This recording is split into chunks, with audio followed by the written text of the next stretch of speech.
ETV ప్రేక్షకులకి నమస్కారం. శుభమస్తు కార్యక్రమానికి స్వాగతం. ఈనాడు శుభమస్తు కార్యక్రమంలోని గ్రహఫల మంచంలో గ్రహాల యొక్క స్థితిగతులు, వాటి యొక్క శుభాశుభ ఫలితాల గురించి పరిశీలిద్దాం. అలాగే ఈరోజు ద్వాదశ రాశుల వారికి అదృష్ట సంఖ్య, అదృష్ట వర్ణం, ప్రతికూల గ్రహాల దోష నివృత్తికై ఎటువంటి పరిహారాలు పాటించాలి అనేటువంటి విషయాలు తెలుసుకుందాం. ఈరోజు సోమవారం లేదా బుధవారం బుధుడి యొక్క పరిపాలన పూర్తిగా ఉంటుంది. మరో విశేషం, మేడారం సమ్మక్క సారళమ్మ జాతర ప్రారంభం. ముందుగా నేటి పంచాంగ వివరాలు. శ్రీ శుభకృతనామ సంవత్సరం, ఉత్తరాయణం, శిష్య ఋతువు, మాఘమాసం, శుక్లపక్షం. ఈరోజు తిథి శుద్ధ ద్వాదశి మధ్యాహ్నం 12:39 వరకు ఉంది. నక్షత్రం పునర్వసు మధ్యాహ్నం 3:34 వరకు. రాహుకాలం మధ్యాహ్నం 1:30 నుంచి 3 వరకు. ఇప్పుడు గ్రహాల యొక్క స్థితిగతులు పరిశీలిద్దాం. బృహస్పతి సంచారం మేషక్షేత్రంలో, సవ్యస్థితి మిత్రక్షేత్రం, చంద్ర సంచారం మిథున కర్కాటక క్షేత్రాల్లో, కన్యాక్షేత్రంలో కేతు సంచారం, కుజ బుధ శుక్రుల సంచారం మకర క్షేత్రంలో, రవి శనుల సంచారం కుంభక్షేత్రంలో, రాహు సంచారం మీన క్షేత్రంలో. ఇది ఈరోజు ఉన్నటువంటి గ్రహస్థితి. దీని ఆధారంగా ద్వాదశ రాశుల వారికి ఏర్పడేటువంటి శుభాశుభ ఫలితాలు సూచనప్రాయంగా గోచారపరంగా తెలుసుకుందాం. ముందుగా మేషరాశి.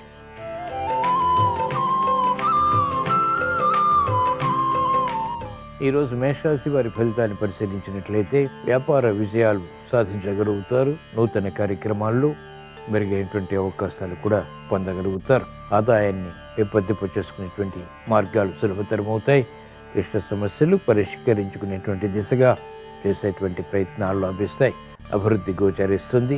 ఆరోగ్యం పదిలం. నూతన కార్యక్రమాలకు శ్రీకారం చుట్టగలుగుతారు. పెట్టుబడులు వ్యాపార రంగం వారికి కలిసి వస్తాయి. వ్యాపార విస్తరణలు వంటి ఉపకరిస్తాయి. వ్యాపార ఒప్పందాలు లాభిస్తాయి. విద్యార్థులకి సమయస్ఫూర్తి పెరుగుతుంది. సూక్ష్మత పెరుగుతుంది. ఏకాగ్రత పెరుగుతుంది. విద్యపై అవగాహనతో కూడినటువంటి విషయాలు సంతృప్తిని కలిగిస్తాయి. మహిళలకు ఆరోగ్య రక్షణ కొనసాగుతుంది. ఆర్థిక క్రమశిక్షణతో కూడిన నిర్ణయాలు లాభిస్తాయి. వృత్తి, వ్యాపార, ఉద్యోగ సంబంధిత కార్యకలాపాల్లో అభివృద్ధి పొందగలుగుతారు. న్యాయవాద వృత్తి వారికి క్లిష్ట సమస్యలు పరిష్కరింపబడతాయి. మానసిక ధైర్యం పెరుగుతుంది. వైద్య వృత్తి వారికి అత్యంత అనుకూలం. అభివృద్ధి కొనసాగుతుంది. ఆశించినటువంటి ప్రయోజనాలు వ్యవసాయ రంగం వారు పొందగలుగుతారు. క్రీడారంగం వారికి ప్రాముఖ్యత పెరుగుతుంది. మెరుగైనటువంటి అవకాశాలు ఉపాధ్యాయ వృత్తి వారు కూడా పొందగలుగుతారు. సాఫ్ట్వేర్ రంగం వారికి ఉన్నతి కొనసాగుతుంది. ఈరోజు మేషరాశి వారు ప్రతికూల ప్రభావాన్ని దూరం చేసుకుని లేదా ఎదుర్కొని అనుకూలంగా మరల్చుకుని మంచి విజయాలు సాధించడానికి శ్రీ మహావిష్ణువుని దర్శించడం, స్మరించడం, పూజించడం శ్రేయస్కరం. విష్ణు సహస్రనామ పఠనం, శ్రవణం మేలుని కలిగిస్తుంది. ప్రతిబంధకాలు తొలగిస్తుంది. వేగవంతమైనటువంటి విషయాలకు ఉపకరిస్తుంది. ఈరోజు మేషరాశి వారి అదృష్ట సంఖ్య 1. ఈరోజు మేషరాశి వారి అదృష్ట వర్ణం పసుపు.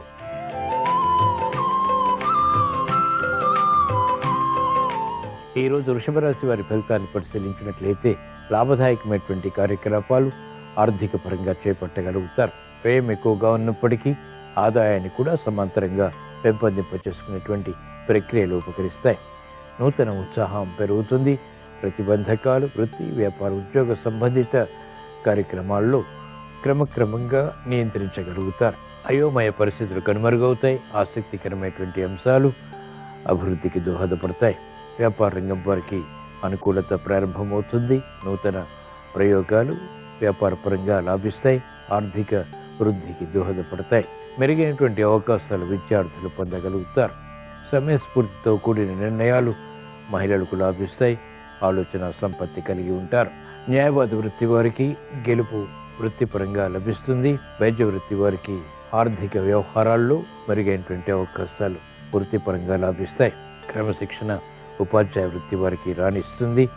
ఆశించినటువంటి కార్యక్రమాలు వ్యవసాయ రంగం వారు పూర్తి చేయగలుగుతారు. క్రీడారంగం వారికి ప్రాముఖ్యత పెరుగుతుంది. సాఫ్ట్వేర్ రంగం వారికి ఆర్థిక వ్యవహారాలు కలిసి వస్తాయి.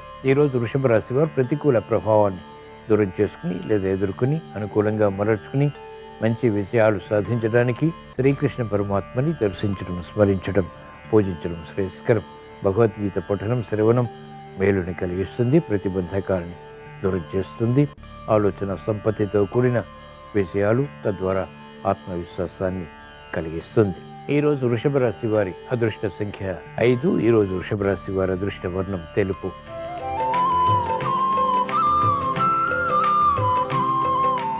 ఈరోజు మిథున రాశి వారి ఫలితాన్ని పరిశీలించినట్లయితే శుభ ప్రయత్నాలు కలిసి వస్తాయి. వినోదాల్లో పాల్గొంటారు. శుభ ప్రయత్నాలు వృత్తి, వ్యాపార, ఉద్యోగ సంబంధిత కార్యకలాపాల్లో అభివృద్ధికి నోచుకుంటాయి. విఘ్నాలు క్రమక్రమంగా దూరం చేసుకోగలుగుతారు. ప్రత్యర్థులపై ఢీ కొట్టగలుగుతారు. అభివృద్ధి ఆర్థికంగా కూడా కలిసి వస్తుంది. శుభశిఖనాలు మహిళలకు గోచరిస్తాయి. ఆరోగ్య రక్షణ, ఆర్థిక రక్షణ బలాన్ని కలిగిస్తాయి. వ్యాపార రంగం వారికి ఆర్థిక క్రమశిక్షణ ద్వారా చేపట్టినటువంటి కార్యక్రమాల్లో అభివృద్ధి పొందగలుగుతారు. విద్యార్థులకి సూక్ష్మత పెరుగుతుంది. మెరుగైనటువంటి అవకాశాలు సాఫ్ట్వేర్ రంగం వారు పొందగలుగుతారు. వైద్య వృత్తి వారికి అత్యంత అనుకూలం. న్యాయవాద వృత్తి వారికి గెలుపు తథ్యం. ఆశించినటువంటి ప్రయోజనాలు క్రీడారంగం వారికి ఆధిక్యతని కలిగిస్తాయి. మెరుగైనటువంటి అవకాశాలు వ్యవసాయ రంగం వారు వృత్తిపరంగా పొందగలుగుతారు.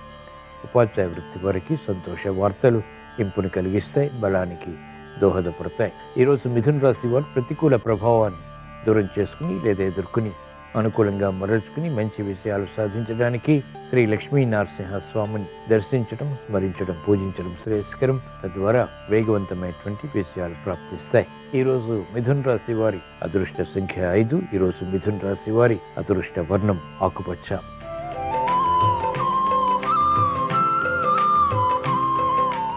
ఈరోజు కర్కాటక రాశి వారి ఫలితాన్ని పరిశీలించినట్లయితే సంబంధ బాంధవ్యాలు మెరుగవుతాయి. ఆశించినటువంటి కార్యక్రమ నిర్వహణ నిర్విఘ్నంగా కొనసాగించాలనేటువంటి ప్రయత్నంతో చేపట్టినటువంటి కార్యకలాపాలు అంతిమంగా పూర్తి చేయగలుగుతారు. నిస్సహాయ పరిస్థితుల నుంచి స్థిరమైనటువంటి నిర్ణయాలు తీసుకునేటువంటి పరిస్థితులు ఆనందానికి దారితీస్తాయి. గతంలో కన్నా మెరుగైనటువంటి వాతావరణం వృత్తి, వ్యాపార, ఉద్యోగ సంబంధిత కార్యకలాపాల్లో బలాన్ని కలిగిస్తుంది. శ్రమ అధికంగా ఉన్నప్పటికీ చేపట్టినటువంటి కార్యకలాపాల్లో ఆత్మవిశ్వాసాన్ని పెంపొందింప చేసుకోగలుగుతారు. మహిళలు ఆరోగ్య విషయంలో జాగ్రత్తలు పాటించాలి. ఆర్థిక వృద్ధి వ్యాపార రంగం వారికి క్రమక్రమంగా మెరుగవుతుంది. గతంలో చేసినటువంటి పొరపాట్లు సవరించుకునేటువంటి స్ఫూర్తి పొందగలుగుతారు. మెరుగైనటువంటి కార్యక్రమ నిర్వహణ విద్యార్థులకి ప్రారంభమవుతుంది. గతంలో కన్నా మెరుగైనటువంటి పరిస్థితులు వ్యవసాయ రంగం వారికి ఆనందానికి దారితీస్తాయి. కార్యక్రమాల్లో వేగం ఉపాధ్యాయ వృత్తి వారికి పెరుగుతుంది. సంకట పరిస్థితులు నియంత్రించగలుగుతారు. సందిగ్ధ పరిస్థితుల నుంచి విముక్తి సాఫ్ట్వేర్ రంగం వారికి లభిస్తుంది. మెరుగైనటువంటి అవకాశాలు సద్వినియోగపరచుకోవటానికి చేసేటువంటి ప్రయత్నాలు క్రమక్రమంగా లభిస్తాయి. ఈరోజు కర్కాటక రాశి వారు ప్రతికూల ప్రభావాన్ని దూరం చేసుకుని లేదా ఎదుర్కొని అనుకూలంగా మరల్చుకుని మంచి విజయాలు సాధించడానికి శ్రీ మహావిష్ణువుని దర్శించడం, స్మరించడం, పూజించడం శ్రేయస్కరం. విష్ణు సహస్రనామ పఠనం, శ్రవణం మేలుని కలిగిస్తుంది. ప్రతిబంధకాలు దూరమవుతాయి. స్థిరత్వం పెరుగుతుంది. తద్వారా విజయాలు ప్రాప్తిస్తాయి. ఈరోజు కర్కాటక రాశి వారి అదృష్ట సంఖ్య 2. ఈరోజు కర్కాటక రాశి వారి అదృష్ట వర్ణం తెలుపు.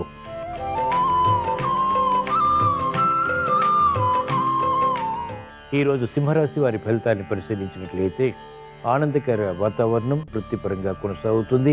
ఉద్యోగ వ్యవహారాల్లో ప్రోత్సాహం కొనసాగుతుంది. వ్యాపార విషయాలు వ్యాపార రంగం వారు సాధించగలుగుతారు. మహిళలకు అత్యంత ప్రాధాన్యతతో కూడినటువంటి నిర్ణయాల ద్వారా కీర్తి పెరుగుతుంది. మంచి అవకాశాలు విద్యార్థులు సద్వినియోగపరచుకోగలుగుతారు. వ్యవసాయ రంగం వారికి ఆదాయం పెరుగుతుంది. నూతన ప్రక్రియలు వృత్తిలో బలాన్ని కలిగిస్తాయి. ఆలోచన సంపత్తిని పెంపొందింపచేస్తాయి. సూక్ష్మతతో కూడినటువంటి కార్యక్రమాలు ఉపాధ్యాయ వృత్తి వారికి లాభిస్తాయి. మెరుగైనటువంటి కార్యకలాపాలు శాస్త్రజ్ఞులు కొనసాగించగలుగుతారు. వైద్య వృత్తి వారికి వృత్తిలో అభివృద్ధి గోచరిస్తుంది. న్యాయవాద వృత్తి వారికి గెలుపు తథ్యం. ఆశించినటువంటి ప్రయోజనాలు సాఫ్ట్వేర్ రంగం వారు పొందగలుగుతారు. ఆదాయాన్ని పెంపొందింప చేసుకునేటువంటి మార్గాలు అన్ని రంగాల వారికి సులభతరమవుతాయి. ఈరోజు సింహరాశి వారు ప్రతికూల ప్రభావాన్ని దూరం చేసుకుని లేదా ఎదుర్కొని అనుకూలంగా మరల్చుకుని మంచి విజయాలు ఇంకా సాధించడానికి శ్రీ అనంత పద్మనాభ స్వామిని స్మరించడం, దర్శించడం, పూజించడం శ్రేయస్కరం. తద్వారా విజయాలు వేగవంతమవుతాయి. అదృష్ట సంఘటనల్ని ఆహ్వానించగలుగుతారు. ఈరోజు సింహరాశి వారి అదృష్ట సంఖ్య 5. ఈరోజు సింహరాశి వారి అదృష్ట వర్ణం తెలుపు.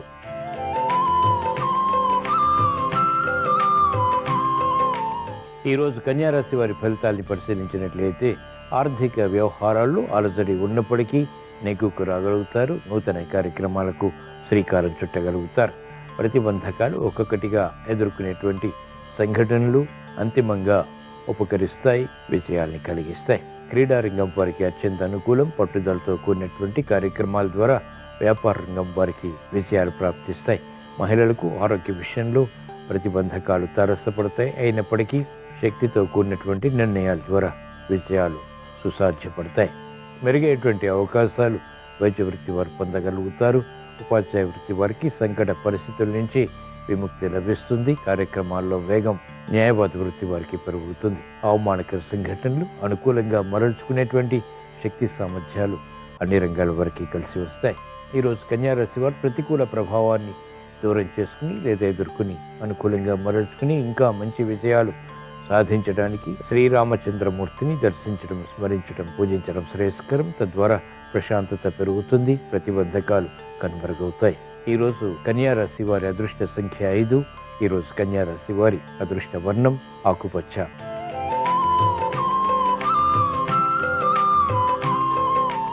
ఈరోజు తులారాశి వారి ఫలితాలను పరిశీలించినట్లయితే ఆసక్తికరమైనటువంటి అంశాలు ఆర్థికంగా కలిసి వస్తాయి.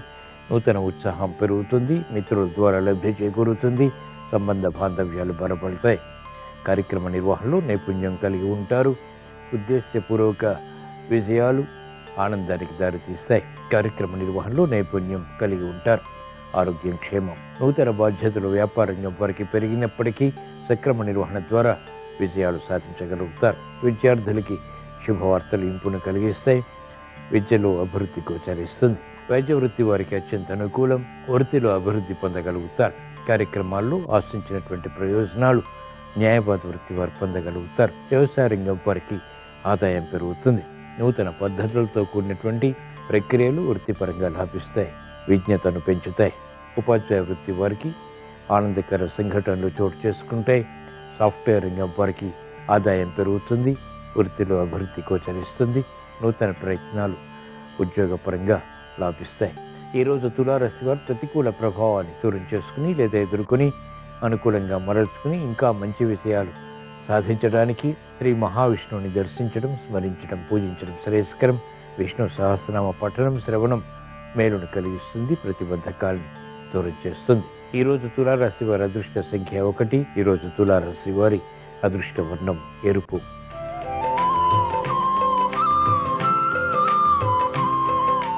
ఈరోజు వృశ్చిక రాశి వారి ఫలితాన్ని పరిశీలించినట్లయితే సమయస్ఫూర్తితో వ్యవహరించి సమస్యల్ని అధిగమించగలుగుతారు. శత్రువులపై ఢీకొట్టగలుగుతారు. ప్రతిబంధకాలు ఒక్కొక్కటిగా పరిష్కరించుకునేటువంటి మార్గాలు సులభతరమవుతాయి.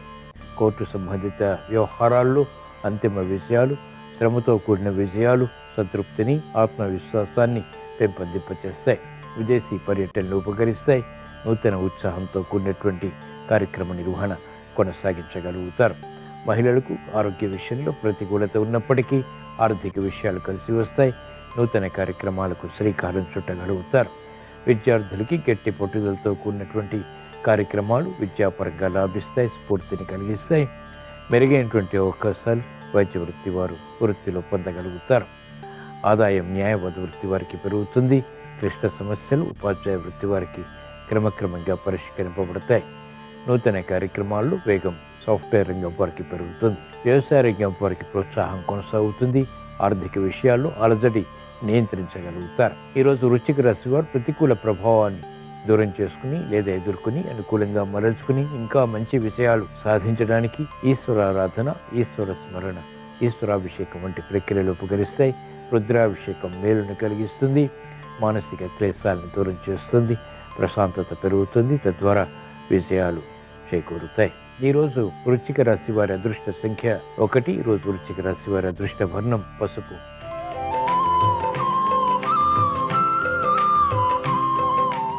ఈరోజు ధనుస్సు రాశి వారి ఫలితాన్ని పరిశీలించినట్లయితే మెరుగైనటువంటి అవకాశాలు ఆర్థిక పరంగా కలిసి వస్తాయి. నూతన ఉత్సాహాన్ని కలిగి ఉంటారు. గృహ విషయాల అనుకూలం. వాహన సౌఖ్యం కొనసాగుతుంది. వినోదాల్లో పాల్గొంటారు. మిత్రుల ద్వారా లబ్ధి చేకూరుతుంది. కార్యక్రమాల్లో వేగం పెరుగుతుంది. ఆరోగ్యం పదిలం. మహిళలకు అత్యంత అనుకూల పరిస్థితులు, వార్తలు ఇంపును కలిగిస్తాయి. వృత్తి, వ్యాపార, ఉద్యోగ సంబంధిత కార్యకలాపాల్లో ఎదుగుదల గోచరిస్తుంది. మెరుగైనటువంటి అవకాశాలు న్యాయవాద వృత్తి వారు పొందగలుగుతారు. వైద్య వృత్తి వారికి క్లిష్ట సమస్యలు పరిష్కరింపబడతాయి. విద్యార్థులకి సూక్ష్మత పెరుగుతుంది. గట్టి ప్రయత్నాల ద్వారా ఆశించినటువంటి ప్రయోజనాలు సాఫ్ట్వేర్ రంగం వారు పొందగలుగుతారు. వ్యవసాయ రంగం వారికి క్షేమదాయకమైనటువంటి నిర్ణయాలు వృత్తిపరంగా కలిసి వస్తాయి, అభివృద్ధి గోచరిస్తుంది. క్రీడా రంగం వారికి ప్రాధాన్యత పెరుగుతుంది, మెరుగైనటువంటి అవకాశాలు సాఫ్ట్వేర్ రంగం వారు పొందగలుగుతారు. ఉపాధ్యాయ వృత్తి వారికి పేరు ప్రఖ్యాతులు కొనసాగుతాయి. ఈ రోజు ధనుసు రాశి వారు ప్రతికూల ప్రభావాన్ని దూరం చేసుకుని లేదా ఎదుర్కొని అనుకూలంగా మరల్చుకుని ఇంకా మంచి విజయాలు సాధించడానికి శ్రీ లక్ష్మీ నరసింహస్వామిని దర్శించడం, స్మరించడం, పూజించడం శ్రేయస్కరం. తద్వారా మెరుగైనటువంటి అవకాశాలు వేగవంతంగా లభిస్తాయి, ఉత్తమ విజయ ప్రాప్తి చేకూరుతుంది. ఈరోజు ధనుసు రాశి వారి అదృష్ట సంఖ్య 3. ఈరోజు ధనుసు రాశి వారి అదృష్ట వర్ణం పసుపు.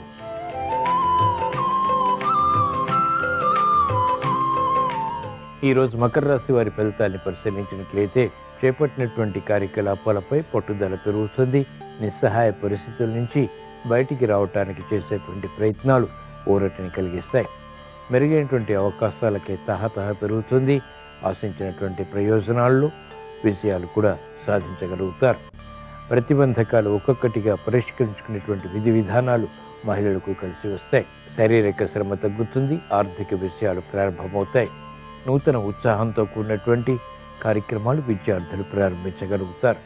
మందత్వం క్రమక్రమంగా నియంత్రించబడుతుంది. వ్యాపార రంగం వారికి అధిక ఒత్తిళ్లు ఉన్నప్పటికీ అనుకూలంగా మరల్చుకునేటువంటి శక్తి సామర్థ్యాలు లభిస్తాయి. ఆశించినటువంటి ప్రయోజనకర కార్యక్రమ నిర్వహణ వైద్య వృత్తి వారు పూర్తి చేయగలుగుతారు. న్యాయవాద వృత్తి వారికి సంక్షోభ పరిస్థితులు నియంత్రించేటువంటి అవకాశాలు దగ్గరవుతాయి. కార్యక్రమ నిర్వహణలో వ్యవసాయ రంగం వారికి శ్రమ అధికమవుతుంది. ఆర్థిక విషయాల్లో ఒడిదుడుకులు క్రమక్రమంగా నియంత్రించగలుగుతారు. ఆధ్యాత్మిక రంగం వారికి అత్యంత అనుకూలం. ఈరోజు మకర రాశి వారు ప్రతికూల ప్రభావాన్ని దూరం చేసుకుని లేదా ఎదుర్కొని అనుకూలంగా మరల్చుకుని మంచి విజయాలు సాధించడానికి శ్రీ మహావిష్ణువుని దర్శించడం, స్మరించడం, పూజించడం శ్రేయస్కరం. విష్ణు సహస్రనామ పఠనం, శ్రవణం మేలుని కలిగిస్తుంది. మానసిక క్లేశాలు కనుమరుగవుతాయి, ప్రశాంతత పెరుగుతుంది. తద్వారా విజయాలు సంతృప్తిని కలిగిస్తాయి. ఈరోజు మకర రాశి వారి అదృష్ట సంఖ్య 3. ఈరోజు మకర రాశి వారి అదృష్ట వర్ణం పసుపు.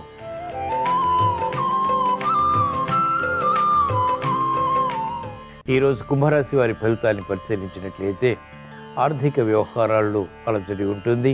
నూతన కార్యక్రమాల్లో వేగం తగ్గుతుంది. శ్రమకి గురయ్యేటువంటి సంఘటనలు వేధిస్తాయి. అసాధ్య కార్యక్రమాలు ప్రబలమవుతాయి. చేపట్టినటువంటి కార్యకలాపాల్లో విముఖత కూడా ఉంటుంది. ఆలోచించి నిర్ణయాలు తీసుకోవటం క్షేమదాయకం. మెరుగైనటువంటి కార్యక్రమ నిర్వహణ వ్యాపార రంగం వారు కొనసాగించలేకపోతారు. అవరోధాలు, విఘ్నాలు వంటివి ఆకస్మికం. విద్యార్థులకి గట్టి కృషి తప్పనిసరి, సమయస్ఫూర్తి తప్పనిసరి. మహిళలు ఆరోగ్య విషయంలో జాగ్రత్తలు పాటించాలి. చేపట్టినటువంటి కార్యకలాపాలపై దూకుడు స్వభావం, దూకుడు నిర్ణయాలు ప్రతికూలతని కలిగిస్తాయి. సమస్యలు వేగవంతంగా వెలుగులోకి వస్తాయి. ఆశించినటువంటి ప్రయోజనకారి కార్యక్రమ నిర్వహణ న్యాయవాద వృత్తి వారు పూర్తి చేయలేకపోతారు. అసంతృప్తి కొనసాగుతుంది. వైద్య వృత్తి వారికి విఘ్నాలు వృత్తిపరంగా కొనసాగుతాయి. ఆశించినటువంటి ప్రయోజనాలు సాఫ్ట్వేర్ రంగం వారు పూర్తి చేయలేకపోతారు. వ్యవసాయ రంగం వారికి ఆర్థిక ఇబ్బందులు కొనసాగుతాయి. అయినప్పటికీ నిలదొక్కుకోగలుగుతారు. అభివృద్ధి ఉపాధ్యాయ వృత్తి వారికి క్రమక్రమంగా చోటు చేసుకుంటుంది. ఈరోజు కుంభరాశి వారు ప్రతికూల ప్రభావాన్ని దూరం చేసుకుని లేదా ఎదుర్కొని అనుకూలంగా మరల్చుకుని మంచి విజయాలు సాధించడానికి శ్రీకృష్ణ పరమాత్మని దర్శించడం, స్మరించడం, పూజించడం శ్రేయస్కరం. భగవద్గీత పఠనం, శ్రవణం మేలును కలిగిస్తుంది. ఏలినాటి శని ద్వారా, బృహస్పతి ద్వారా ఏర్పడేటువంటి అతి ప్రతికూలతని నియంత్రించగలుగుతారు. ప్రశాంతత పెంపొందింపచేసుకోగలుగుతారు. క్లిష్ట సమస్యలు పరిష్కరించుకునేటువంటి శక్తి సామర్థ్యాలు లభిస్తాయి. ఈరోజు కుంభరాశి వారి అదృష్ట సంఖ్య 5. ఈరోజు కుంభరాశి వారి అదృష్ట వర్ణం ఆకుపచ్చ.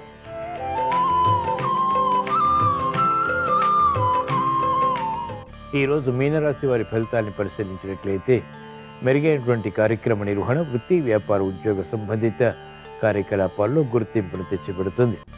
సూక్ష్మతతో కూడినటువంటి కార్యక్రమాలు తద్వారా విజయాలు, సంతృప్తిని కలిగిస్తాయి. గుర్తింపుకు నోచుకుంటాయి. వైద్య వృత్తి వారికి అత్యంత అనుకూలం. సామర్థ్యంతో కూడినటువంటి కార్యక్రమ నిర్వహణ న్యాయవాద వృత్తి వారికి కలిసి వస్తుంది. విద్యార్థులకి సూక్ష్మత పెరుగుతుంది. విదేశీ విద్యా ప్రయత్నాలు కలిసి వస్తాయి. ఆసక్తికరమైనటువంటి అంశాలు మహిళలకు గృహపరంగా రాణిస్తాయి. ప్రాముఖ్యత పెరుగుతుంది. మెరుగైనటువంటి అవకాశాలు సద్వినియోగపరచుకోగలుగుతారు. అభివృద్ధి వ్యవసాయ రంగం వారికి కొనసాగుతుంది. న్యాయవాద వృత్తి వారికి విజయాలు చేకూరుతాయి. వైద్య వృత్తి వారికి వృత్తిలో అభివృద్ధి గోచరిస్తుంది.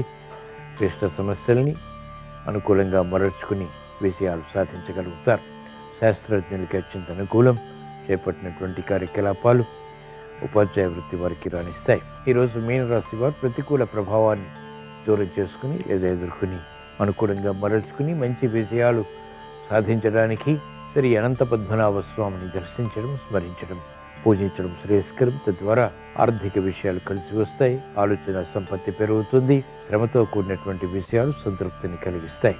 ఈరోజు మీనరాశి వారి అదృష్ట సంఖ్య 3. ఈరోజు మీనరాశి వారి అదృష్ట వర్ణం ఎరుపు. ఇవి ఈరోజు ద్వాదశ రాశుల వారికి ఏర్పడేటువంటి శుభాశుభ ఫలితాలు. ద్వాదశ రాశుల వారికి విద్యా విషయాలు అనుకూలించాలని, వ్యాపార విజయాలు చేకూరాలని, చేపట్టినటువంటి కార్యకలాపాలు ప్రోత్సాహాన్ని కలిగించాలని బుధవారం సందర్భంగా శ్రీ మహావిష్ణువుని స్మరిస్తూ ప్రార్థిస్తూ స్వస్తి. శ్రీరస్తు శుభమస్తు. ఈరోజు మేడారం సమ్మక్క సారక్క జాతర సందర్భంగా జాతరను దర్శనం చేసుకోవడం ద్వారా విశేషమైన శుభ ఫలితాలు కలుగుతాయి. సమ్మక్క సారక్క జాతర దర్శనం చేసుకోలేని వాళ్ళు దానికి ప్రత్యామ్నాయంగా గ్రామ దేవతలను పూజిస్తే ఉత్తమ ఫలితాలు కలుగుతాయి.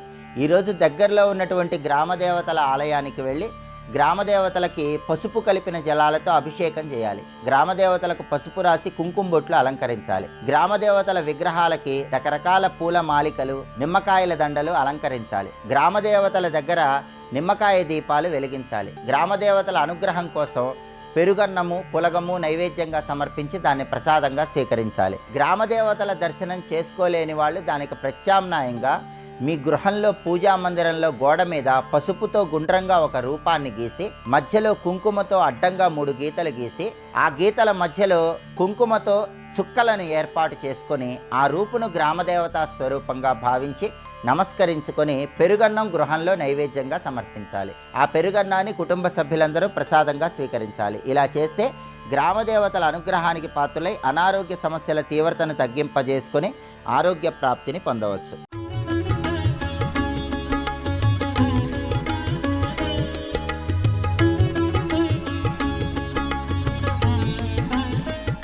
శుభమస్తు కార్యక్రమంలో అదృష్ట జాతకం అంశానికి స్వాగతం. ప్రతి ఒక్క వ్యక్తికి కొన్ని అదృష్టకరమైనటువంటి లక్షణాలు ఉంటాయి. ఆ లక్షణాలు ఆ యొక్క శరీర తత్వాన్ని బట్టి ఆధారపడి ఉంటుంది. వీటిలో భాగంగా భుజాల యొక్క విషయంలో అదృష్ట జాతకులు ప్రభావం ఏ విధంగా ఉంటుంది అనేటువంటి విషయం కూడా గొప్ప లక్షణాల్ని మనకు ప్రసాదిస్తోంది. ఆజానుబాహుం అరవింద దళాయతాక్షం అని పరమాత్మను మనం కీర్తిస్తాం. ఇక్కడ ఆ రామచంద్రుల వారిని కీర్తించినటువంటి విధి విధానాన్ని మనసులో తలుచుకుంటూ గుండ్రంగా పుష్టిగా గనక ఉన్నట్లయితే ఏనుగు తొండం వంటి ఆకారంలో మోకాళ్ళ వరకు కూడాను వ్యాపించి ఉన్నటువంటి బాహువులు రాజరిక లక్షణానికి సూచకంగా మనకు శాస్త్రం తెలియజేస్తోంది. బాహువులు గనక ఎగుడు దిగుడుగా కనుక ఉన్నట్లయితే వాళ్ళలో అంత గొప్ప అదృష్టం ఉండదు, కుటిలత్వం ఎక్కువగా ఉంటుంది సుమా అని చెప్పేసి శాస్త్రం. ఈ యొక్క బాహుల్లో చేతులు ఈ యొక్క మోకాళ్ళ చిప్పను దాటి గనక ఉన్నట్లయితే ఆజానుబాహువులు అంటారు. ఈ ఆజానుబాహు తత్వం రాజరిక లక్షణానికి నిదర్శనం. అంతేకాదు ఆధ్యాత్మిక తత్వానికి కూడా నిదర్శనం. పొడుగాటి చేతులు గనక మోకాళ్ళ చిప్పను దాటి గనక ఉన్నట్లయితే అటువంటి వారు యోగులుగా ఉంటారు. వారు చెప్పే ప్రవచనాలు, వారు చెప్పి ఆచరించే సూత్రాలు మానవాళికి రక్షణ కవచంగా ఉంటాయి. జీవితం వికసించడానికి వారు చేసే బోధనలు అద్వితీయమైనటువంటి ప్రభావాన్ని మానవాళికి కలిగిస్తున్నాయి అని చెప్పేసి శాస్త్రం. అందుచేత చేతులు గనక పొడవుగా ఉంటే స్వతంత్ర అభిలాష ఎక్కువగా ఉంటుంది. ఎవరికైనా సరే చేతులు బాగా పొడవుగా ఉన్నట్లయితే స్వతంత్రాభిలాష ఎక్కువ. పొట్టిగా గనక ఉన్నట్లయితే సేవకా వృత్తి పట్ల ఆసక్తి కలిగి ఉంటారు. అంటే వాళ్ళు ఉద్యోగం చేసి సంపాదించాలనే గుణాలు ఎక్కువగా ఉంటాయి అన్నమాట. అలాగే ఈ యొక్క వక్షస్థలం విశాలంగా పుష్టిగా గనక ఉన్నట్లయితే రాజతుల్యులుగా మారతారు. అంటే మంచి అధికారయుక్తమైనటువంటి పదవుల్లో రాణించడానికి ఆస్కారం అత్యధికంగా ఉంటుంది. ఈ యొక్క వక్షస్థలం కనుక ఎగుడు దిగుడుగా కనుక ఉన్నట్లయితే నిర్దయులుగా మారతారు.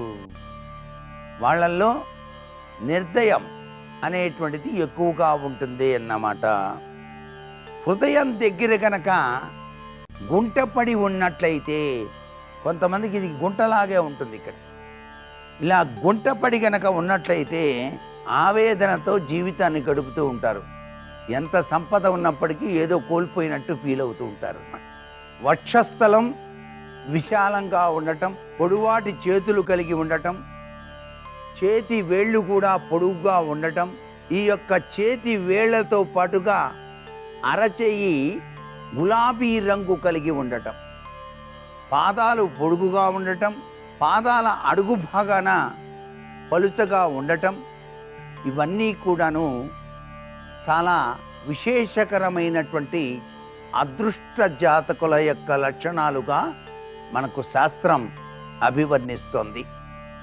అందుచేత అందమైనటువంటి ఆ యొక్క శరీర సౌష్ఠవ లక్షణం వివిధ రంగాలలో అభివృద్ధికి నిదర్శనంగా కూడాను మనకు శాస్త్రాలు అభివర్ణిస్తున్నాయి. అలాగే ఈ యొక్క వక్షస్థలం భాగంలోనే నాభితత్వం కూడా ఉంది. నాభి అనేటువంటిది బ్రహ్మ యొక్క స్థానం. బ్రహ్మ పుట్టుక నాభి నుంచే వచ్చింది కదా. విష్ణుమూర్తి యొక్క నాభి నుంచి బ్రహ్మ ఈ పుట్టి ఆయన ఈ సృష్టినంతా కూడాను ప్రారంభించాడు. కాబట్టి ప్రతివారికి కూడాను నాభి స్థానం చాలా విలువైనటువంటిదిగా మనకు శాస్త్రాలు చెబుతున్నాయి.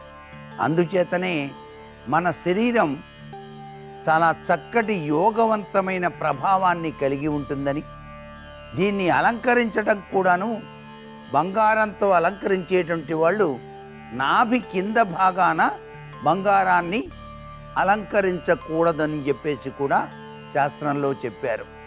ఇదంతా రాజరిక లక్షణానికి నిదర్శనమైనటువంటి ఆకృతిగా శాస్త్రాలు తెలియచేస్తున్నాయి.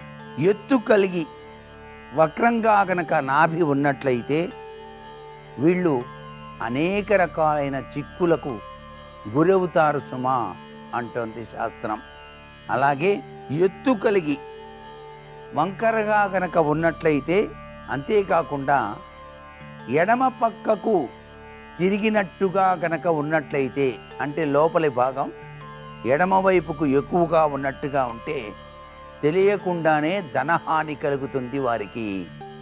అంటే ఎక్కువగా మోసపోవటానికి ఆస్కారం ఉంది. కాబట్టి ఈ ఇత్యాది విషయాలు కూడాను గమనించి ప్రతిదీ నమ్మకుండా చాలా జాగ్రత్త పడుతూ జీవనాన్ని కొనసాగించటం చాలా అవసరం. ఇవన్నీ ఎందుకు తెలుసుకోవాలి అంటే, అదృష్టకరమైనటువంటి జీవన విధానాన్ని మనం కొనసాగించటానికి మనకి భగవంతుడు ఏర్పరిచినటువంటి విధి విధానం ఇది. మరికొన్ని ముఖ్య విషయాలు రేపటి శుభమస్సు కార్యక్రమంలోని అదృష్ట జాతకాంశంలో తెలుసుకుందామా? మరి సర్వే జనా సుఖినో భవంతు.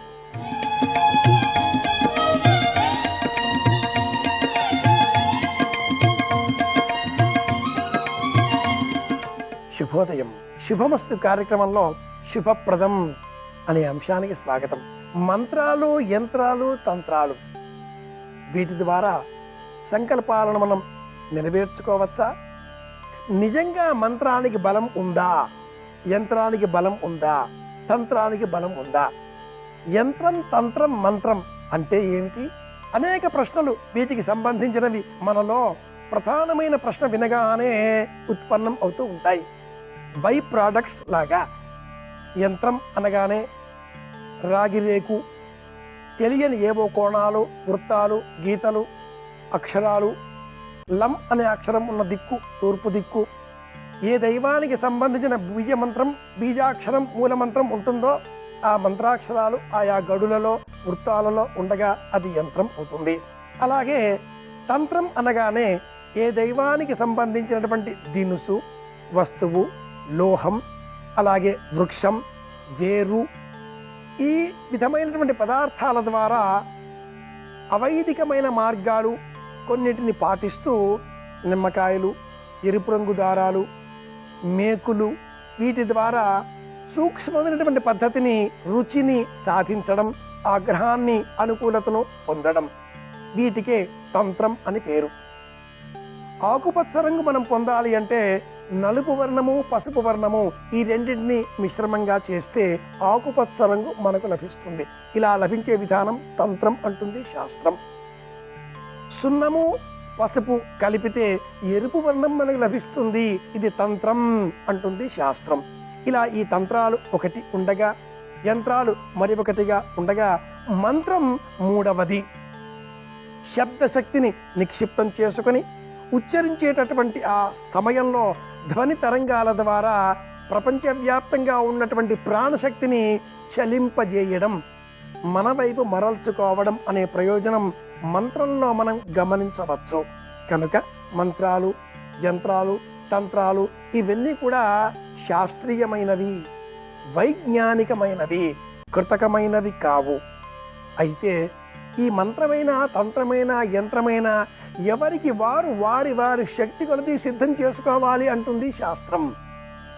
దేవతారాధన చేసే సమయంలో వివిధ దేవతామూర్తులను మనం వినియోగించి ప్రాణ ప్రతిష్ఠ చేసి అర్చామూర్తిగా భావన చేసి అభిషేక సేవ నిర్వహిస్తూ ఉంటాం. శాస్త్రాన్ని అనుసరించి దేవతారాధన ఎవరికి వారికి ప్రత్యేకం.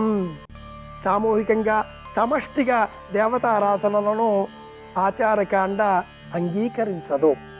ఎవరి దైవం వారిదే, ఎవరి దైవ స్వరూపం వారిదే.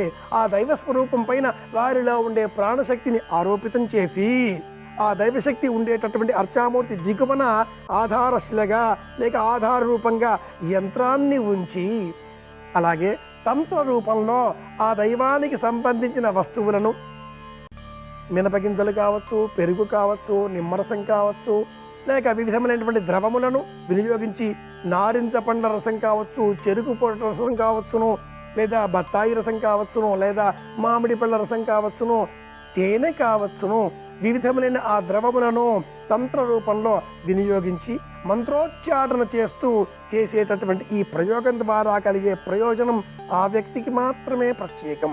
యంత్రం, తంత్రం, మంత్రం ఈ మూడు కూడా ఒకదానితో మరి ఒకటి ఇలా అనుబంధింపబడి ఉన్న కారణం చేత ఎవరికి వారు చేసేటటువంటి ఆ మంత్రమును జపం చేసేటటువంటి విధానాన్ని, ప్రక్రియను బహిర్గతపరచరాదు అనేటటువంటి వారు ప్రాచీనులు. ఎవరి మంత్రం వారిదే, ఎవరి తంత్రం వారిదే, ఎవరి పాచిక వారిదే. ఏదైనా చెప్పే సమయంలో ఉపమానంగా సనాతన సాహిత్యం మంత్రం పారింది, తంత్రం పారింది అని చెప్పేటటువంటి వారు.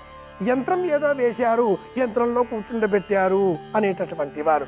యంత్రంలో ఆధారమైనది ముగ్గు, ముగ్గులో ఉండేవి కోణాలు, వృత్తాలు, గడులు. ఆ గడులలో ఉండేటటువంటి బీజాక్షరాలు అక్షర లక్షలుగా మంత్రం ద్వారా జపం చేయడంతో ఆ యంత్రానికి, రాగిలో అంతా ఉండేటటువంటి ఆ ఫలకానికి ఒక శక్తి వచ్చి చేరుతుంది.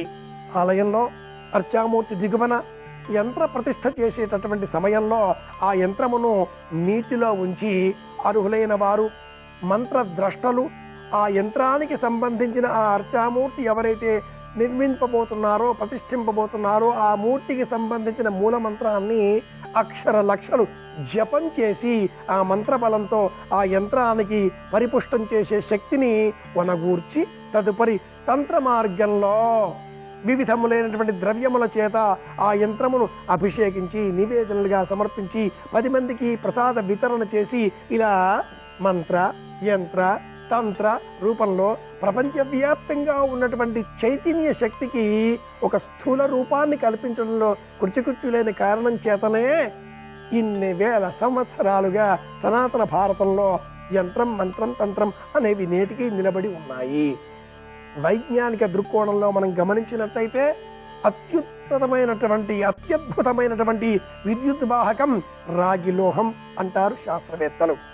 యంత్రాలన్నీ రాగి లోహంలోనే ఉండాలి లేదా రాజలోహంతో ఏర్పాటు చేయబడి ఉండాలి. గృహ సంబంధమైన వాస్తు సంబంధమైన యంత్రాలు వెండి లేక బంగారు లోహంతో చేయబడి ఉండగా అర్చామూర్తికి సంబంధించినటువంటి యంత్రం రాగి లోహంతో ఉండాలి. ఇది శాస్త్ర ప్రమాణం. డబ్బు ఉంది కదా అని బంగారు లోహంతో యంత్ర ప్రమాణాలలో అర్చామూర్తికి తగినటువంటి లోహాన్ని వినియోగించేటటువంటి క్రమంలో యంత్రశాస్త్రంలో రాగి లోహమే శ్రేష్టం అంటుంది ఈ శాస్త్రం. అలాగే గృహ సంబంధంగా వాస్తు సంబంధంగా చేసేటటువంటి నిర్మాణాలలో వెండి లోహంతో ఆ యంత్రం ఉండాలి. ఇలా ఆ యంత్రానికి సంబంధించేటటువంటి క్రమంలో మంత్రోచ్చారణ చేసేటటువంటి వారు సైతం త్రివిధములైనటువంటి శుద్ధి తత్వాన్ని కలిగి ఉండాలి. శారీరక శుద్ధి, మానసిక శుద్ధి, వచశుద్ధి. వాక్కు కూడా మంత్రపూతంగా మాట ఉంటేనే వారు పలికే మాట శక్తివంతమై ఆ యంత్రానికి ఆ శక్తిని చేకూరుస్తుంది. చేసే తంత్రం కూడా ఏ విధంగా కూడా మచ్చలు లేనటువంటి నిమ్మకాయ స్వీకరించాలి అంటారు వంటలు తెలిసిన పాకశాస్త్ర ప్రవీణులు. మచ్చలు ఉన్న నిమ్మకాయ అయితే దబ్బకాయ అయితే ఆ వంట చెడిపోతుంది అంటారు. పాకశాస్త్రంలోనే ఇలా ఉన్నప్పుడు తంత్రశాస్త్రంలో కూడా వినియోగించేటటువంటి పెరుగు, పాలు, మినుములు, కందులు, పెసలు, నిమ్మకాయలు పదార్థం ఏదైనా ఇనప మేకులతో సహా పరిశుభ్రమైనవి అయి ఉండాలి అని కూడా శాస్త్రం వినియోగిస్తుంది, చెబుతుంది. యంత్రం, తంత్రం, మంత్రం అనేవి ఉన్నాయి. శాస్త్రబద్ధంగా వైజ్ఞానికంగా నిరూపణ చేయబడి ఉన్నాయి. తెలుసుకుందాం, మరింత తెలుసుకునే ప్రయత్నం చేద్దాం. మళ్ళీ రేపు కలుసుకుందాం. జీవితాన్ని శుభప్రదంగా మార్చుకుందాం. శుభమస్తు.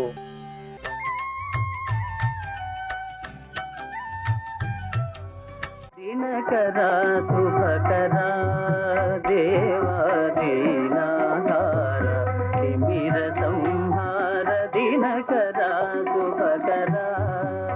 ఓ అర్జున, తొందరపడకు.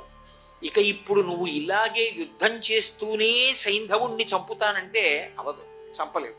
ఎందుకో తెలుసా? నీ శక్తి లేక కాదు, సమయం లేదు, అయిపోయింది. ఇరుడు పశ్చిమాద్యుడి చేరిపోతున్నాడు. ఒరిగిపోయాడా? అయిపోయిందంతే, సూర్యాస్తమయం. సూర్యాస్తమయం అయిందా ఇక నువ్వు బాణం వేయకూడదు, అయిపోయింది, సైంధవుడు గెలిచేశాడు అని ఇప్పుడు నేను ఒక చిన్న ఉపాయాన్ని తయారు చేస్తాను అని ఆయనే, ఈయన కదూ భగవానుడు, ఒక మాయాతిమిరాన్ని సృష్టించాడు మహానుభావుడు. ఆయన సృష్టించినటువంటి ఆ మాయా తిమిరం సూర్యుడికి అడ్డెళ్ళింది. అసలే ప్రదోష వేళ చీకటి పడిపోతోంది. నల్లటి మబ్బులు సూర్యుడిని కప్పగానే చీకటిగా అయిపోయింది. అయిపోగానే ఎవడో అన్నాడు, అయిపోయిందిరా సూర్యాస్తమయం, మనం గెలిచేసామన్నాడు. అనగానే అమ్మయ్యా సూర్యాస్తమయం అయిపోయింది, పశ్చిమ దిక్కుకి సూర్యుడు ఉరిగిపోయాడు. ఉరిగిపోయాడా లేదా ఈయనకి ఎందుకు, పక్క వాళ్ళు చెప్పరు. సంతోషంతో గబగబా వాహనం మీదకెక్కి మెడ నిక్కించి చూస్తున్నాడు ఇలాగా పశ్చిమ దిక్కు వంక. కొద్ది క్షణాల కాలం ఉంది, తిమిరం తొలగించాడు కృష్ణుడు. మళ్ళీ సూర్యుడు ప్రకాశం కనపడింది. అడిగో సైంధవుడి తలకొట్టే బాణం వేశాన్నాడు. ఎదురుగుండా నిక్కించి కనపడుతున్నాడు కదూ, తగినంత శ్రద్ధతో లేడు. అటు దిక్కు చూస్తున్నాడు, ఇటు తిరిగే లోపల అర్జునుడు బాణం వేసి కొట్టాడు, తెగిపోయింది తల. సైంధవుడి తల తెగి కింద పడుతోంది. కృష్ణుడు అన్నాడు, ఆ తల కింద పడడానికి వీల్లేదు, దాన్ని అలా బంతులాడు కాసేపు ఆకాశంలో అన్నాడు. మళ్ళీ బాణ, ఎందుకని వృద్ధక్షత్రుడి శాపం ఉంది, ఆ తలకాని కింద పడిపోయింది అనుకోండి, అర్జునుడి తల 100 రెక్కలైపోతుంది, అది కింద పడకూడదు. అందుకని బాణాలతో బంతులాడు ఆకాశంలో అన్నాడు. ఎలా అంతసేపు బంతులు ఎలా ఆడతాను? ఒక పక్క బాణం వేసి బంతులాడుతూ ఒక పక్క యోధులతో యుద్ధం చేస్తున్నాడు. వీళ్ళని నిగ్రహించాలి, ఆ బంతికి ఆ తల కింద పడకూడదు. ఏకకాలంలో రెండిటితో ఆడుతున్నాడు. వెనక్కి తిరిగి అడిగాడు, బావా ఎంతసేపు ఆడను ఈ తలతో ఇలా ఆట? ఆయన అన్నాడు, ఇప్పుడు నిన్ను రక్షించగలిగింది పాశుపతాస్త్రం ఒక్కటే. పాశుపతాస్త్రాన్ని తీసి అభిమంత్రించి విడిచిపెట్ట తల మీద. ఎక్కడో వృద్ధక్షత్రుడు ఆ శమంతక పంచకం దగ్గర తపస్సు చేస్తున్నాడు. ఈ తల వెళ్ళి ఆయన ఒళ్ళో పడాలని సంకల్పం చేసి కొట్టాడు. పాశుపతాస్త్రాన్ని విడిచిపెట్టాడు. దాని దివ్య ప్రభావం చేత ఈ తల వెళ్ళి ఎక్కడో శమంతక పంచపం పరశురాముడు క్షత్రియుల్ని వధించి నెత్తుటితో తర్పణ చేసినప్పుడు ఏర్పడినటువంటి శమంతక పంచకం దగ్గర తపస్సు చేసుకుంటున్నటువంటి సైంధవుని యొక్క తండ్రి అయిన వృద్ధక్షత్రుని యొక్క ఒళ్ళో పడింది. ఒళ్ళో పడగానే ఆయన మంచి ధ్యానంలో ఉన్నాడు. ఒళ్ళో ఏదో పడిందని చూశాడు. నెత్తుటి ముద్ద బాణాలతో బంతులు ఆడాడు కదూ, చీ తల అని ఇలా అన్నాడు. కింద పడిపోయింది. ఎవరు తల కింద పడేశాడో వాడి తల 100 వక్కలవుతుంది. తండ్రి తల 100 వక్కలైపోయింది. ఆ విధంగా తండ్రి కొడుకు కూడా శరీరం విడిచిపెట్టేశారు. సూర్యాస్తమయం అనేటటువంటిది కొద్ది క్షణాలు ఉండగా మాయాతిమిరాన్ని వేసి సైంధవుడి యొక్క తల తెగడానికి కృష్ణుడు కారణం కాకపోయి ఉంటే ఆయన ఎంత ధర్మమునందు నిలబడతాడో, ధర్మమును రక్షించడానికి మాయా తిమిరం చాటుకు వెళ్ళి మళ్ళీ అర్జునుడికి అవకాశం కల్పించాడు. మీరు ఇందులో ఒకటి గుర్తు పెట్టుకోవాలి. పక్షపాతం కాదది, ధర్మమును నిలబెట్టడం. ధర్మం అన్నది పోయిందనుకోండి, అసలు ఆ రోజున మాయాతిమిరం వేస్తే మాత్రం నేనెందుకు లొంగాలి అన్నాడనుకోండి సూర్యుడు. అలా అన్న ఉత్తర క్షణంలో ఇంకా లోకంలో ధర్మం ఎందుకు నిలబడుతుంది? అసలు ఎవరి మానాన వాళ్ళు ధార్మికంగా ఎందుకుంటారు? అలా ఉండనప్పుడు బలహీనుడు అన్నవాడు ఎలా బ్రతుకుతాడు లోకంలో? ధర్మము నిలబడాలి. ధర్మము నిలబడాలి అంటే కృష్ణ భగవానుడు మాయాతిమిరాన్ని సృష్టించి మహాభారతంలో అర్జునుడు బ్రతకడానికి కారణమయ్యాడు కాబట్టి సైంధవుడి తల తెగింది కాబట్టి కౌరవులు మళ్ళీ నిస్సత్తువకి లోనైపోయారు కాబట్టి మళ్ళీ ఉత్సాహాన్ని పుంజుకుని పాండవులు నడవగలిగారు. సూర్యుని యొక్క గమనము, ఆ సూర్యాస్తమయ సూర్యోదయాలనేటటువంటివి అంత కీలకమైనటువంటి పాత్ర పోషించాయి. ఆయన అంతటి మహానుభావుడైన సూర్యనారాయణమూర్తి ఆయనని కూడా నిన్ను శపిస్తానేమనుకుంటున్నావో అని ఇలా వేలు చూపించి లొంగదీసినటువంటి ఉపాసకులు ఉన్నారు ఈ లోకంలో. ఇదే భూమి మీద ఎంతటి మహాత్ములు జన్మించారంటే, ఇంతటి ధర్మమూర్తి, అంతటి తేజోమూర్తి, హరిహర బ్రహ్మ మహానుభావంబులొక్కటింకాక గరిగిన గట్టి అటువంటి వాణ్ణి ఇలా వేలు చూపించి, నువ్వు కాని నాకు వశవర్తివి కాకపోతే, నీ చెప్పిన మాట వినకపోతే నా ఉపాసన చేత నీ ఉపాసన విధానాన్ని నశింపచేస్తానేమనుకుంటున్నావో అన్నంత ఉపాసకులు ఈ లోకంలో పుట్టారు. భాస్కర రాయల వారిని మహానుభావుడు లలితా సహస్రనామ స్తోత్రానికి వ్యాఖ్యానం చేశారు. ఆయన ఎంత గొప్ప వ్యాఖ్యానం అంటే అదేం మామూలు భాష్యం కాదు. భాస్కర రాయల వారు లలితా సహస్రానికి అంతటికీ వ్యాఖ్యానం రాసిన తర్వాత కాశీపట్టణానికి వెళ్ళారు. కాశీపట్టణానికి వెడితే అక్కడ గంగ తీరంలో ఉన్నటువంటి బ్రాహ్మణులందరూ వచ్చి ఆయన్ని అడిగారు, అయ్యా మీరు మహాచతుషష్ఠి యోగిని గణసేవిత అని ఒక నామానికి వ్యాఖ్యానం చేశారు. 64 కోట్ల మంది యోగినీ దేవతలు లలితాపరాభట్టారికను ఆరాధన చేస్తాయని మీరు భాష్యం చేశారు కదా, 64 కోట్ల మంది యోగినుల పేర్లు చెప్పండి, వాళ్ళ చరిత్ర చెప్పండి అని అడిగారు. అడిగితే ఆయన నవ్వి అన్నారు భాస్కరరాయల వారు, ఇవాళ సాయంకాలం మీరు గంగ స్నానం చేసి సంధ్యావందనం చేసుకొచ్చి గంగ తీరంలో కూర్చోండి, 64 కోట్ల మంది పేర్లు చెప్తాను చరిత్ర అన్నారు. ఆయన అమ్మవారికి నమస్కారం చేశారు. అమ్మా పెద్ద పరీక్ష నన్ను ఇలా అడిగారు, తల్లి నువ్వే గట్టెక్కించాలన్నారు. భక్తుడికి రక్షణ ఏమిటండి? భక్తి ధర్మమే. కాబట్టి ఆయన ధర్మాన్ని నమ్ముకుని నమస్కారం చేశారు. చేసి కూర్చున్నారు. ప్రదోష వేళయింది. సంధ్యావందనం చేసుకుని వచ్చారు. బ్రాహ్మణులందరూ గంగా తీరంలో కూర్చున్నారు. కూర్చునుంటే 64 కోట్ల మంది యోగినీ దేవతలకు సంబంధించిన చరిత్ర భాస్కర రాయల వారు చెప్పడం కాదు, 64 కోట్ల మంది యోగినీ దేవతలు కాశీపట్టణంలో ఆకాశంలో నిలబడ్డారు. నిలబడి ఎవరి చరిత్ర వాళ్ళకి చెప్తున్నారు. ఆ బ్రాహ్మణులందరికీ వాళ్ళు తెల్లబోయి ఒళ్ళు గగురు పొడిచింది. వాళ్ళకి గగురు పొడిచి పరిగెత్తుకుంటూ ఆ కుంకుమానంద స్వామి వారి దగ్గరికి వెళ్ళారు. అయ్యా ఇదేమి విచిత్రం అండి, ఆయన చెప్తారనుకున్నాం, భాస్కర రాయల వారు ఏకంగా 64 కోట్ల మంది యోగినులు వచ్చి ఆకాశంలో నిలబడి చరిత్ర చెప్తున్నారు అంటే ఆయన అన్నారు, మీరు ఏదో తొందరపడి భాస్కర రాయల వారంటే సామాన్యుడనుకుని ఆయనని విమర్శించచ్చు, తేలికగా మాట్లాడచ్చు అనుకున్నారు. ఆయన ఎవరో చూడండి కళ్ళు తుడిచారు ఆ వచ్చిన బ్రాహ్మణులకు. వాళ్ళు కళ్ళు విప్పి చూసేసరికి మహానుభావుడికి భాస్కర రాయల వారి యొక్క కుడి భుజం మీద లలితాపరాభట్టారిక, ఎడం భుజం మీద శ్యామలాదేవి కూర్చుని ఆయన ఉపాసకుడు కూర్చుని దర్శనమిచ్చారు.